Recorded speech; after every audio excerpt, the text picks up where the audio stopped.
Hello friends, welcome back to my YouTube channel. ഇന്ന് ഈ YouTube ചാനലിൽ ഒരു പുതിയ വീഡിയോ സീരീസ് നമ്മൾ ആരംഭിക്കുകയാണ്. PSC പരീക്ഷകൾക്ക് തയ്യാറെടുക്കുന്ന വിദ്യാർത്ഥികൾക്ക് വേണ്ടിയുള്ള ഒരു വീഡിയോ സീരീസാണ്.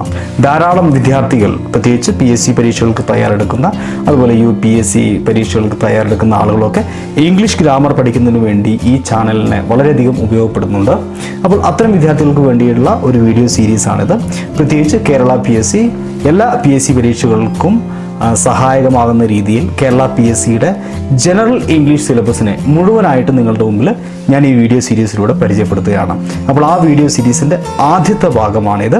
ഈ വീഡിയോ സീരീസിലെ മുഴുവൻ വീഡിയോസും 1 by 1 ആയിട്ട് കാണുന്ന ആളുകളെ സംബന്ധിച്ച് കൃത്യമായിട്ടും ഇംഗ്ലീഷ് വിഭാഗത്തിലുള്ള മുഴുവൻ മാർക്കും നിങ്ങൾക്ക് സ്കോർ ചെയ്യാൻ പറ്റും. അപ്പോൾ ആ രീതിയിലുള്ള ഒരു ക്ലാസ്സാണ് ഈ സീരീസിലൂടെ ഞാൻ നിങ്ങളുടെ മുമ്പിൽ പ്രസൻറ്റ് ചെയ്യുന്നത്. അപ്പോൾ ആദ്യമായിട്ട് ഇംഗ്ലീഷ് വിഭാഗത്തിൽ PSC സാധാരണ ചോദിക്കുന്ന, അതായത് 1 മാർക്ക് ഉറപ്പിക്കാവുന്ന ഒരു ഗ്രാമർ ജനറൽ ഇംഗ്ലീഷിലെ ഒരു വിഭാഗമാണ് ഇഡിയംസ് ആൻഡ് ഫ്രേസസ് എന്ന് പറയുന്നത്. ഇഡിയംസ്. അപ്പോൾ ഇഡിയംസിനെ, അതായത് കേരള PSC സാധാരണ ചോദിക്കുന്ന ഇഡിയംസിനെ, ഏറ്റവും അധികം റിപ്പീറ്റഡ് ആയിട്ട് ചോദിക്കുന്ന, അല്ലെങ്കിൽ ഇനിയും ചോദിക്കാൻ വളരെയധികം സാധ്യതയുള്ള ഏറ്റവും പ്രധാനപ്പെട്ട ഇഡിയംസിൻ്റെ ലിസ്റ്റ് ഞാൻ നിങ്ങളുടെ മുമ്പിൽ പരിചയപ്പെടുത്തുകയാണ്. അപ്പോൾ ഈ ക്ലാസ് ആദ്യാവസാനം ഫോളോ ചെയ്യുക. അപ്പോൾ നമുക്ക് ഈ ക്ലാസ്സിലേക്ക് കിടക്കാം. Idioms and phrases. ഇഡിയംസ് എന്ന് പറഞ്ഞു കഴിഞ്ഞാൽ ശൈലി എന്നാണ് അർത്ഥം. ഇഡിയംസ് അല്ലെങ്കിൽ ഫ്രേസ് എന്ന് പറയുന്നത് നമ്മുടെ മലയാള ഭാഷയിലൊക്കെ ധാരാളം ശൈലികൾ നമ്മൾ സംഭാഷണത്തിൽ ഉപയോഗിക്കാറുണ്ട്. അത്തരത്തിൽ ഇംഗ്ലീഷ് ഭാഷയിലും ധാരാളം ശൈലികളുണ്ട്. കാലാന്തരങ്ങളായിട്ട് രൂപപ്പെട്ടു വന്നിട്ടുള്ള നിരവധിയായിട്ടുള്ള ശൈലികൾ ഇംഗ്ലീഷ് ഭാഷയിലുണ്ട്. വ്യത്യസ്ത സന്ദർഭങ്ങളിൽ, വ്യത്യസ്ത കഥകളിൽ നിന്ന് ഒക്കെ രൂപപ്പെട്ടിട്ടുള്ള ചില പ്രയോഗങ്ങളാണ്. ആ പ്രയോഗങ്ങൾക്ക് ഒരു പക്ഷേ ആ പ്രയോഗം നൽകുന്ന ഒരു അർത്ഥമായിരിക്കില്ല, ചില ആന്തരികമായിട്ടുള്ള അർത്ഥമായിരിക്കും അത്തരം പ്രയോഗങ്ങൾക്കുള്ളത്. എന്തായാലും കേരള PSC ചോദിക്കുന്ന പൊതുവായിട്ടുള്ള വാക്കുകളുടെ ലിസ്റ്റ് ആവറേജ് ഒരു 100ഓളം വരുന്ന വാക്കുകളാണ്. ഈ വാക്കുകളിൽ നിന്നാണ് PSC തിരിച്ചും മറിച്ചും എല്ലാ പരീക്ഷകളിലും ഇഡിയംസ് വിഭാഗത്തിലുള്ള ചോദ്യം ഉൾപ്പെടുത്താറുള്ളത്. അപ്പോൾ അങ്ങനെയുള്ളൊരു ലിസ്റ്റാണ് ഞാൻ നിങ്ങളുടെ മുമ്പിൽ പ്രസൻറ്റ് ചെയ്യുന്നത്. ഈ ലിസ്റ്റ് നമുക്കൊന്ന് പരിചയപ്പെടാം. അതിനു മുമ്പായിട്ട് ഞാൻ ജാഫർ സാദിഖ്, ഒരു എഡ്യൂക്കേറ്ററാണ്. അൺഅക്കാദമിയിൽ നിങ്ങളെൻ്റെ ക്ലാസ്സുകൾ ഒരുപക്ഷെ ഫോളോ ചെയ്യുന്നുണ്ടാവും. അപ്പോൾ അൺഅക്കാദമി എന്ന് പറയുന്ന ഓൺലൈൻ പ്ലാറ്റ്ഫോമിൽ ഞാൻ ക്ലാസ്സുകൾ എടുക്കുന്നുണ്ട്. അപ്പോൾ ഒരു എഡ്യൂക്കേറ്ററാണ്, അതുപോലെ ഒരു ഇംഗ്ലീഷ് ട്രെയിനറാണ്. എൻ്റെ വീഡിയോസ് നിങ്ങൾക്ക് ഈ ചാനലിനകത്ത് കാണാം.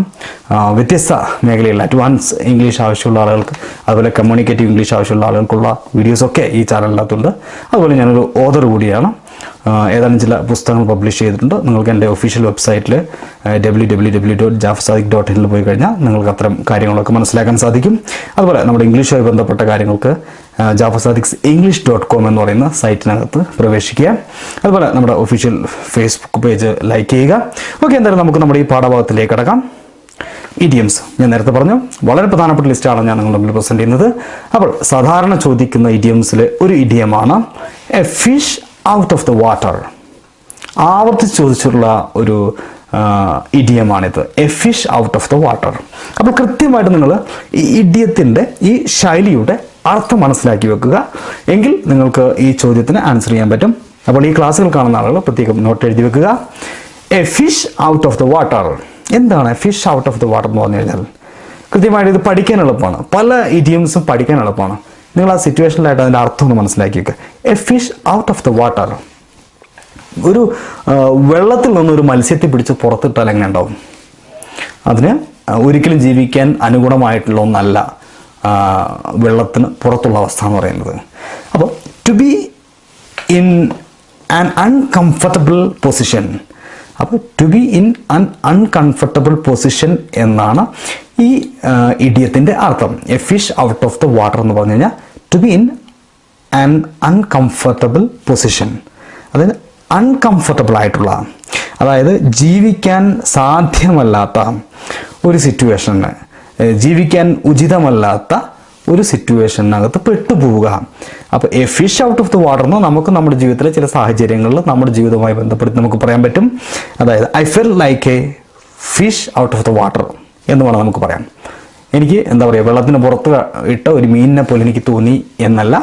അതായത് എനിക്ക് ആ ഒരു സന്ദർഭത്തെ എനിക്ക് എന്താ പറയുക, അത് ശ്വാസം മുട്ടിക്കുന്നതായിരുന്നു, എനിക്ക് അഡ്ജസ്റ്റ് ചെയ്യാൻ പറ്റാത്തൊരു സന്ദർഭമായിരുന്നു എന്ന അർത്ഥത്തിലാണ് ഉപയോഗിക്കുന്നത്. അപ്പോൾ നമുക്ക് അനുഗുണമല്ലാത്ത ഒരു പരിസ്ഥിതിയെ നമുക്ക് അനുഗുണമല്ലാത്തൊരു പരിസ്ഥിതിയിൽ നമ്മൾ ജീവിക്കും, നമുക്ക് പറയാം a fish out of the water എന്ന് പറയാം. ഓക്കെ, അപ്പോൾ a fish out of the water to be in an uncomfortable position. Okay, ഇനി നമുക്ക് അടുത്ത വളരെ കോമൺ ആയിട്ടുള്ള ഒരു ഇഡിയമാണ് red letter day. Red letter day എന്ന് പറയുമ്പോൾ അതിൻ്റെ അർത്ഥവുമായിട്ട് അതിന് ബന്ധമുണ്ട്. എ മെമ്മറബിൾ ഡേ എന്നാണ് ഇതിൻ്റെ അർത്ഥം. അതായത് നമ്മൾ സാധാരണ എപ്പോഴും ഓർമ്മിക്കുന്ന സ്മരണീയ ദിനം, വളരെ വിശേഷ ദിനം അല്ലെങ്കിൽ സ്മരണീയ ദിനം എന്നാണ് റെഡ് ലെറ്റർ ഡേ എന്ന് പറയുന്ന വാക്കിൻ്റെ അർത്ഥം. അപ്പോൾ ഏതെങ്കിലും ഒരു സ്മരണീയ ദിനത്തെ നമുക്ക് എ റെഡ് ലെറ്റർ ഡേ എന്ന് പറയാം. റെഡ് ലെറ്റർ ഡേ എന്നാൽ എ മെമ്മറബിൾ ഡേ എന്നാണ്. അപ്പോൾ ഡിഗ്രി ലെവൽ എക്സാമൊക്കെ എഴുതുന്ന ആളുകൾ ശ്രദ്ധിക്കുക, VO എഴുതുന്ന ആളുകൾ അല്ലെങ്കിൽ സെക്രട്ടേറിയറ്റ് അസിസ്റ്റൻ്റ് എഴുതുന്ന ആളുകൾ, യൂണിവേഴ്സിറ്റി അസിസ്റ്റൻ്റ് എഴുതുന്ന ആളുകളൊക്കെ നിങ്ങൾ ശ്രദ്ധിക്കുക.